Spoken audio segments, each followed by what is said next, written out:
मुल्की हालात पर गहरी नज़र रखने वाले पीर फारूक बाहुल हक शाह नए चीफ जस्टिस तवक्कुआत और चैलेंजेस के उन्वान से अपने एक ताज़ा कालम में यूं रकम दराज हैं। 2 फरवरी 2022 को जस्टिस उमर अता बंदयाल अदालत उज़्मा के नए चीफ जस्टिस की हैसियत से जिम्मेदारियां संभाल रहे हैं। पाकिस्तान की अदलिया को इस वक्त जो चैलेंज दरपेश हैं, इनसे हर जी शऊर पाकिस्तानी आगाह है। माजी पर नज़र दौड़ाएं तो हमारी अदालतों ने हमेशा आइन शिकन अफराद को न सिर्फ तहफ़्फ़ुज़ फराहम किया बल्कि उनकी तवक्कुआत से भी बढ़कर उन्हें अता किया। नज़रिया ज़रूरत की ईजाद से लेकर मुख्तलिफ मार्शल लॉ को सनद जवाज़ बख्शने तक कितने ही ऐसे इक़दामात हैं जो गिनवाए जा सकते हैं। यूँ तो अदालत उज़्मा की ताकत का ये आलम है कि वो न सिर्फ मुंतखब वज़ीर आज़म को फांसी चढ़ा सकती है बल्कि जलावतनी के अलावा ताहयात नाअहल भी कर सकती है। लेकिन आम आदमी की तवक्कुआत यहाँ से कम ही पूरी होती हैं। यहाँ से एक तरफ तो राव अनवार सुरखरू होकर निकलता है तो दूसरी तरफ गरीब आदमी को इंसाफ तब मिलता है जब उसको कब्र में उतरे कई साल गुजर चुके होते हैं। यहाँ कितने ही शाहरुख जतोई इंसाफ के सीने पर मूंग दल रहे हैं और आम आदमी इंसाफ की तलाश में संगे मरमर से बनी सफ़ेद इमारत को हसरत से देखते हुए जान से गुजर जाता है। एक तरफ तो अदलिया में ज़ेरे इल्तवा मुकदमात की तादाद लाखों में है तो दूसरी तरफ अदलिया के मुअज़्ज़ज़ अरकान स्कूलों के दौरे पर निकले हुए हैं। नवंबर 2021 में सेनेट में पेश किए गए आदाद शुमार के मुताबिक पाकिस्तान की अदालतों में इस वक्त 21,59,655 ज़ेरे इल्तिवा मुकदमात हैं और मुल्क भर की हाई कोर्ट्स और डिस्ट्रिक्ट कोर्ट्स में जजेस की 1048 आसामियाँ तैनातियों की मुंतज़िर हैं।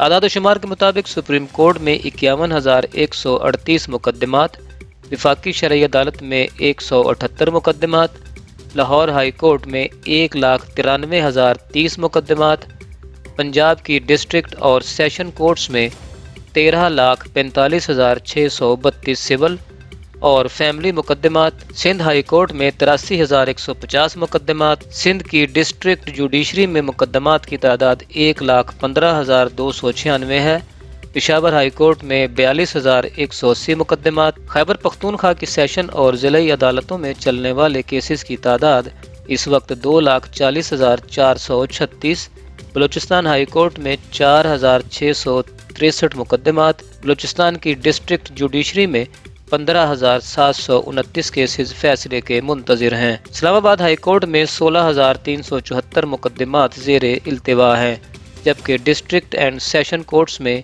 51,849 केसेस ज़ेरे इल्तिवा हैं। ज़ेरे इल्तिवा मुकदमात की भयानक तादाद देखते हुए नए चीफ जस्टिस का सबसे पहला मकसद इन मुकदमात को यकसू करना होगा और ऐसा इंसाफ होना चाहिए जो नज़र भी आए। आला अदलिया में जजों की तकर्रुरी के मामलात भी मुहिल्ले नज़र हैं। अदलिया पाकिस्तान में अपनी नौइयत का वाहिद इदारा है जहाँ पर आला अदलिया में जजेस की तकर्रुरी के लिए ना तो सिरे से कोई इम्तहान होता है और ना ही इसका कोई ज़ाबिता कार मुतय्यन है। पाकिस्तान की सिविल सर्विसेज में अगर कोई शख्स ग्रेड 17 में मुलाजिमत इख्तियार करता है तो इसके बाद नित नए कोर्सेज के ज़रिए इसकी शख्सियत और नफ्सियात में ऐसी तब्दीलियाँ लाई जाती हैं जो इसके फ़राइज़ की अंजामदही में मददगार साबित होती हैं। यहाँ तरक्की का मयार इतना कड़ा है कि सैकड़ों अफसरान के बैज में से चंद एक ही ग्रेड 22 तक पहुँचने में कामयाब होते हैं। इस दौरान में तरबियत का सिलसिला जारी रहता है। पाक फ़ौज में बतौर कप्तान सर्विस शुरू करने वाला अफसर हर दर्जा की तरक्की के लिए मुतअद्दिद कोर्सेज करता है। वार कोर्स, स्टाफ कॉलेज कोर्स, बैरून मुल्क तालीम के कड़े मराहिल से गुजर कर अगले दर्जा में तरक्की करता है। इसके बावजूद चंद लोग ही जनरल के स्टार लगवाने में कामयाब होते हैं। लेकिन अदलिया का बाबा आदम ही निराला है।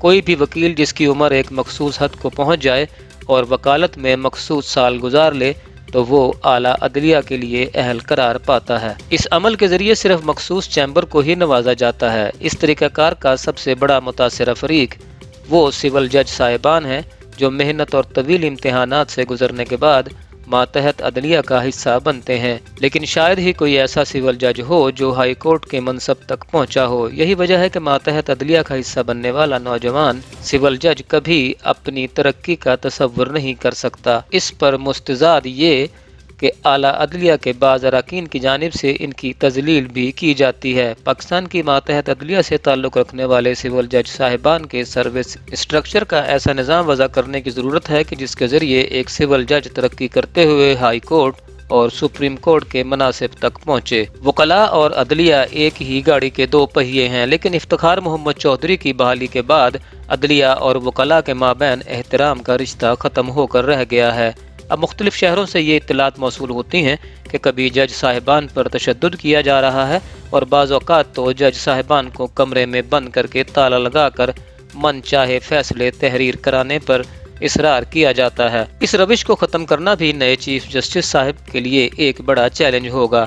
نامزد چیف جسٹس جناب عمر عطا بندیال، جو چیف جسٹس گلزار احمد کی جگہ لے رہے ہیں، وہ خود وکلاء تحریک کے دوران اس کا حصہ رہے، لیکن اب ایسے اقدامات کرنے کی ضرورت ہے کہ جس سے نہ صرف عدلیہ کی طاقت بحال ہو، اس کی عزت محفوظ ہو اور وکلاء صاحبان کو بھی نظم و ضبط کا پابند بنانے کے لیے مؤثر اقدامات کیے جائیں۔